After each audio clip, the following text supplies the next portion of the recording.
Hello and welcome to podcast episode number 6 of Christine's Blessing.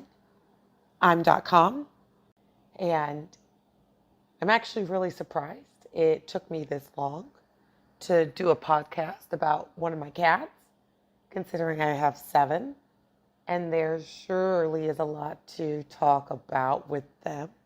At least I feel so as a cat mama. And this one cat in particular I want to talk about for this podcast. His name is Leon, and Leon is a visitor in our house, a possible permanent resident, visitor termed permanent resident, and his owner got called to the National Guard, so he has been here living with us as part of our family ever since then.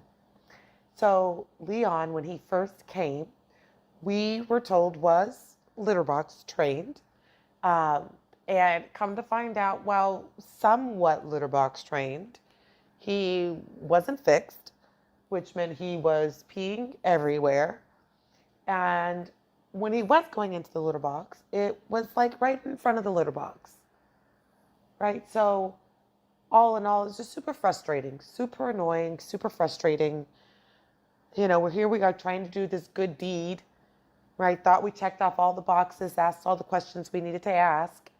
And, we get this cat, for lack of a better way to say it, with his balls still attached, marking territory, right? That's not his to mark.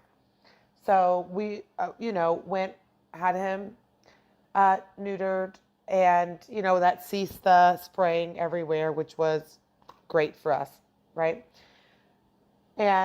But it didn't solve the pooping outside of the litter box problem. And, Leon, he is a big cat.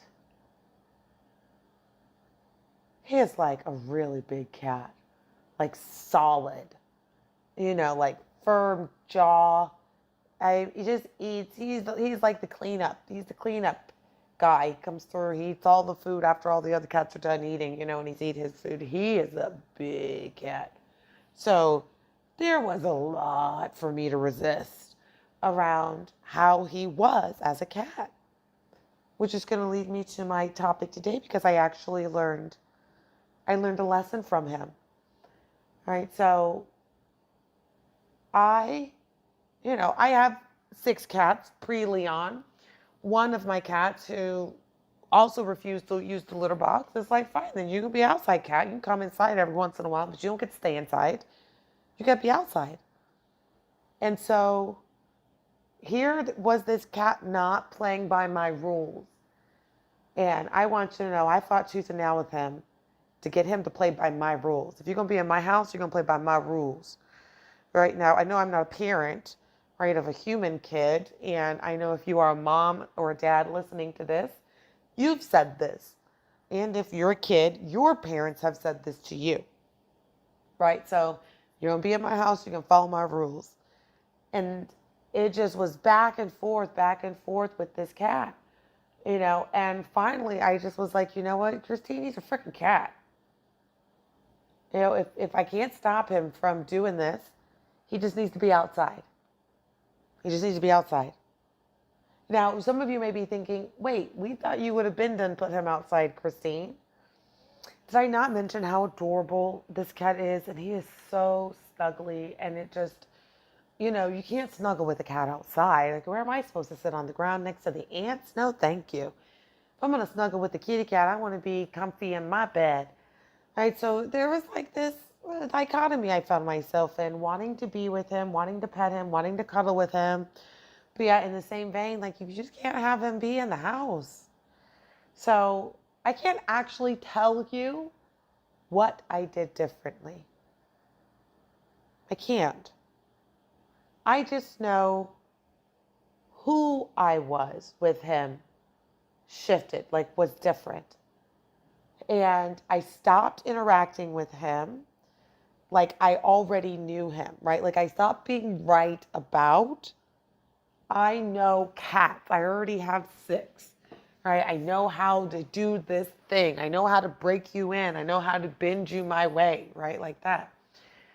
And I became interested in how does he communicate? What does he say in those big chocolate eyes of his as they look at, oh my gosh, his eyes, you all, it's just so, ugh. You know, this fool can look at me all day long. Like, that's another reason why I want him in the house, right? He's such a present being as a cat. And for those of you who are animal lovers listening to this, you know what I'm talking about, right? When you look at your animal, when you look at your pet, and you actually experience being with them, right? So I took that on. I actually just took on being with him without making him wrong for any of it. And lo and behold, the pooping outside the litter box stopped. He now asks to go outside when he wants to go to the bathroom, right? Why? Because I'm actually talking to him now, not who I'm telling him he should be, right? Or who I'm forcing him to be, or some ideal image of who a cat, right? And it literally, you all, it's like he's a dog. It is literally like he requests to go outside. He goes outside. He does his business, and then sometimes he wants to come back inside. You know, so what am I getting at here? What was the lesson that I learned? Right? Well, if I was being this righteous and uptight and fixed about a cat, what other kind of being am I being this way with? Maybe like the people in my life, right? Like maybe like my wife, Elena, or my boss, Mike, at 11 Coaching, where I work. Maybe with Sheila James, also known as the Empowerment Coach, right? I work with her as her executive producer Mondays on Facebook Live. Where am I being right that the people around me who make up like my intrinsic circle, where am I being right that they are some fixed way? And inside of me being right, I'm actually missing out on an opportunity to be with them and be expressed with them in a way that would have something else show up, right? I want you all to know I didn't have to sacrifice anything with Leon. He cuddles with me every night. And what's funny is as I lay in bed, I hear my roommate, who actually is the reason why this cat is even in the house, when he comes home saying, where is Leon? Is he inside? Is he outside? And then I just tee-hee-hee over there to myself in my bed, because I'm like, yeah, this nigga right here with me.